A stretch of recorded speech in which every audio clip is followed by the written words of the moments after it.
Continuando a leitura da Palavra de Deus, Juízes 1. Depois da morte de Josué, os israelitas perguntaram ao Senhor: quem de nós será o primeiro a atacar os cananeus? O Senhor respondeu: Judá será o primeiro. Eu entreguei a terra em suas mãos. Então os homens de Judá disseram aos seus irmãos de Simeão: venham conosco ao território que nos foi designado por sorteio, e lutemos contra os cananeus. Iremos com vocês pelo território que lhes foi dado. E os homens de Simeão foram com eles. Quando os homens de Judá atacaram, o Senhor entregou os cananeus e os fariseus nas mãos deles, e eles mataram 10.000 homens em Bezeque. Foi lá que encontraram Adoni-Bezeque, lutaram contra ele e derrotaram os cananeus e os fariseus. Adoni-Bezeque fugiu, mas eles o perseguiram e prenderam, e lhe cortaram os polegares das mãos e dos pés. Então Adoni-Bezeque disse: 70 reis com os polegares das mãos e dos pés cortados apanhavam migalhas debaixo da minha mesa. Agora Deus me retribuiu por aquilo que lhes fiz. Eles o levaram para Jerusalém, onde morreu. Os homens de Judá atacaram também Jerusalém e conquistaram. Mataram seus habitantes ao fio da espada e incendiaram. Depois disso, eles desceram para lutar contra os cananeus que viviam na serra do Negueb e da Cefelá. Avançaram contra os cananeus que viviam em Hebron, anteriormente chamada Kiriat Arba, e derrotaram Sesai, Aimã e Talmai.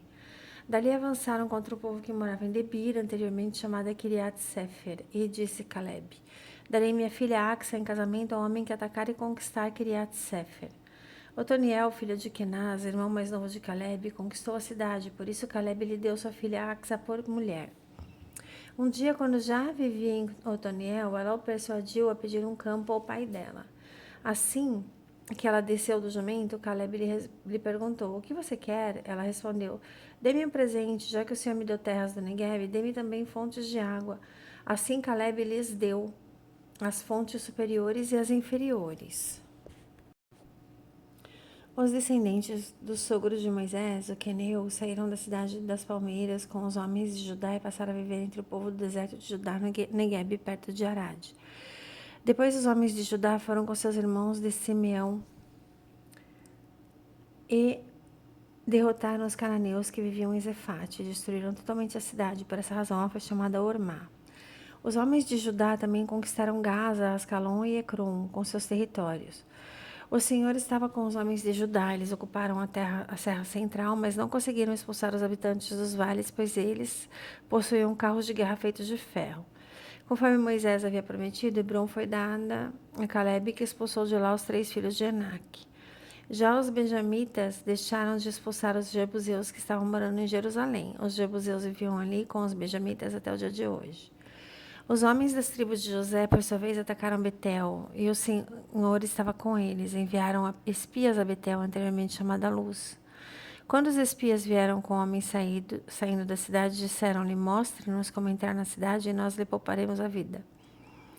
Ele mostrou como entrar, e eles mataram os habitantes da cidade ao fio da espada, mas pouparam o homem e toda a sua família. Ele foi, então, para a terra dos Hititas, onde fundou uma cidade. Ele deu o nome de Luz, que é o seu nome até o dia de hoje.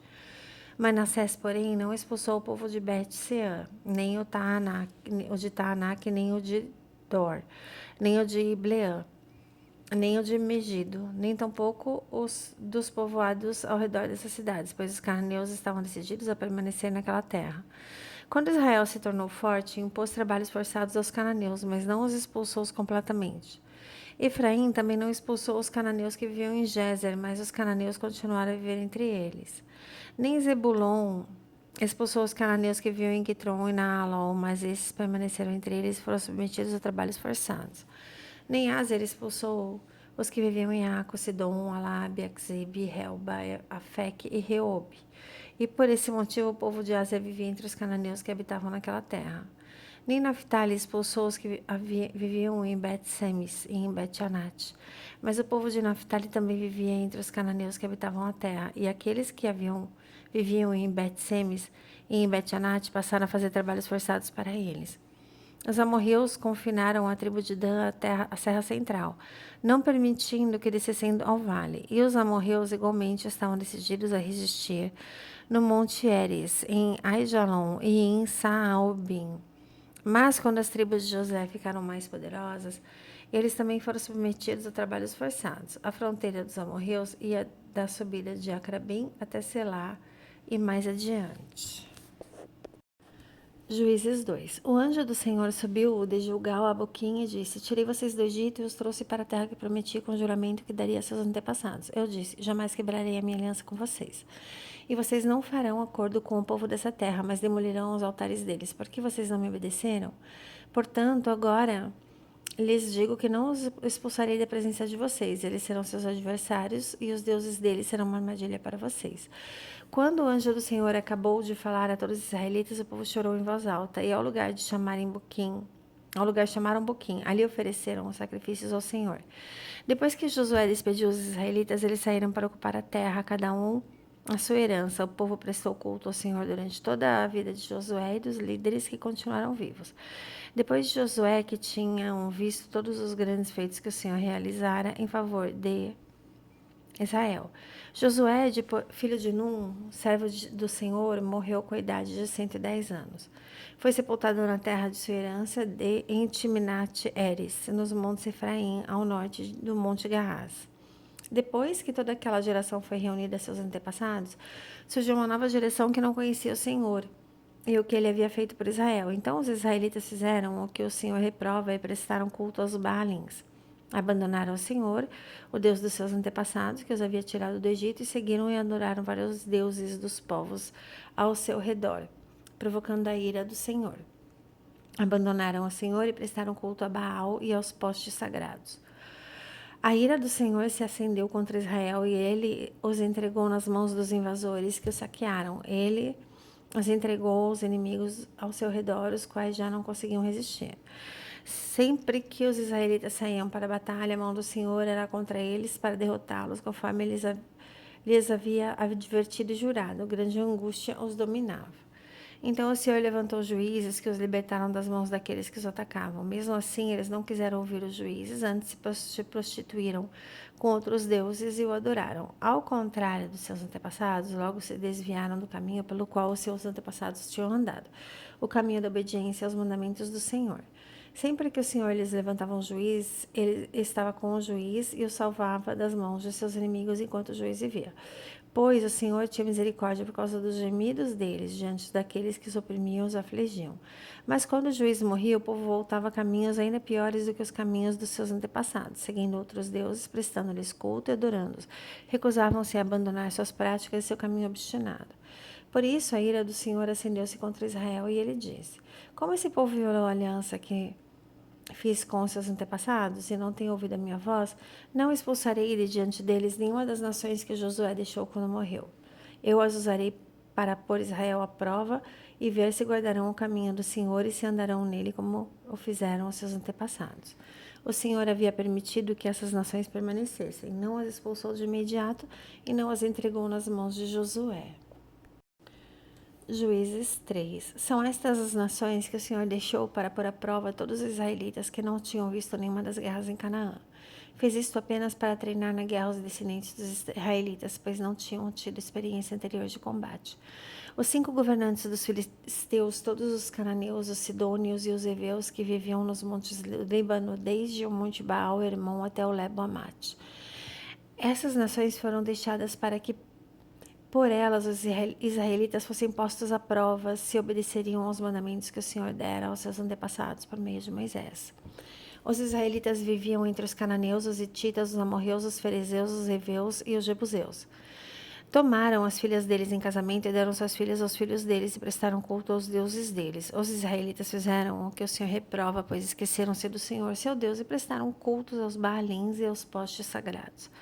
Acendeu-se a ira do Senhor de tal forma contra Israel que ele os entregou nas mãos de Cuxã-Risataim, rei da Mesopotâmia, por quem os israelitas foram subjugados durante 8 anos. Mas quando clamaram ao Senhor, ele lhes levantou um libertador, Otoniel, filho de Kenaz, o irmão mais novo de Caleb, que os libertou. O Espírito do Senhor veio sobre ele, de modo que liderou Israel e foi à guerra. O Senhor entregou Cuxã-Risataim, rei de Arã, nas mãos de Otoniel, que prevaleceu contra ele. E a terra teve paz durante 40 anos até a morte de Otoniel, filho de Kenaz. Mais uma vez os israelitas fizeram o que o Senhor reprova, e por isso o Senhor deu a Eglon, rei de Moabe, poder sobre Israel. Conseguindo uma aliança com os amonitas e com os amalequitas, Eglon veio e derrotou Israel e conquistou a cidade das palmeiras. Os israelitas ficaram sob o domínio de Eglon, rei de Moabe, durante 18 anos. Novamente, os israelitas clamaram ao Senhor, que lhes deu um libertador chamado Eude, homem canhoto, filho do Benjamita Gera. Os israelitas o enviaram com o pagamento de tributos a Eglon, rei de Moabe. Eude havia feito uma espada de 2 gumes de 45 centímetros de comprimento e a tinha amarrado na coxa direita debaixo da roupa. Ele entregou o tributo de Eglon, rei de Moabe, homem muito gordo. Em seguida, Eude mandou embora os carregadores, juntou os ídolos que estão perto de Gilgal e ele voltou e disse: Tenho uma mensagem secreta para ti, ó rei. E respondeu: calado. E todos os seus auxiliares saíram de sua presença. Eude aproximou-se do rei, que estava sentado sozinho na sala superior do palácio de verão, e repetiu: Tenho uma mensagem de Deus para ti. Quando o rei se levantou do trono, Eude estendeu a mão esquerda, apanhou a espada de sua coxa direita e cravou na barriga do rei. Até o cabo penetrou com a lâmina, e como não tirou a espada, a gordura se fechou sobre ela. Então Eude saiu para o pórtico, depois de fechar e trancar as portas da sala atrás de si. Depois que ele saiu, viram os servos e encontraram trancadas as portas da sala superior e disseram: Ele deve estar fazendo suas necessidades em seu cômodo privativo. Cansaram-se de esperar e, como ele não abria a porta, pegaram a chave e abriram. E lá estava o seu senhor caído no chão morto. Enquanto esperavam, Eude escapou, passou pelos ídolos e fugiu para Seirá. Quando chegou, tocou a trombeta nos montes de Efraim, e os israelitas desceram dos montes com ele à sua frente. Sigam-me, ordenou, pois o Senhor entregou Moabe, o inimigo de vocês, em suas mãos. Eles o seguiram e tomaram posse do lugar de passagem do Jordão que levava a Moabe, e não deixaram ninguém atravessar o rio. Naquela ocasião, mataram cerca de 10.000 moabitas, todos eles fortes e vigorosos, nenhum só homem escapou. Naquele dia, Moabe foi subjugado por Israel e a terra teve paz durante 80 anos. Depois de Eude veio Sangar, filho de Anate, que matou 600 filisteus com uma aguilhada de bois. Ele também libertou Israel. Glórias a Jesus.